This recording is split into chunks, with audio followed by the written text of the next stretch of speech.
ջան իրոդարի, քնելն ու արթնանալ։ Կար չկար մի աղջիկ, որն ամեն երեկո քնելու ժամին շատ փոքրանում էր։ Մայրիկ, ասում է նա, ես մրջյունիկ եմ, և մայրիկը հասկանում էր, որ երեխային քնեցնելու ժամանակն է։ Արևի դուրս գալուն պես աղջկնակն արթնանում էր, բայց դեռ շատ փոքրիկ էր։ Նա ամբողջությամբ տեղավորվում էր բարձի վրա և մի քիչ տեղ դեռ մնում էր։ Վեր կաց, ասում էր մայրիկը։ Չեմ կարող, պատասխանում էր աղջնակը։ Չեմ կարող, ես դեռ շատ փոքրիկ եմ։ Հիմա էլ ասես, թիթեռնիկ լինեմ։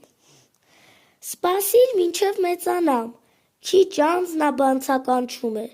Ահա ես նորից մեծացա։ Նա ուրախ ճիչով վեր է կենում անկողնուց և սկսում էր նոր օրը։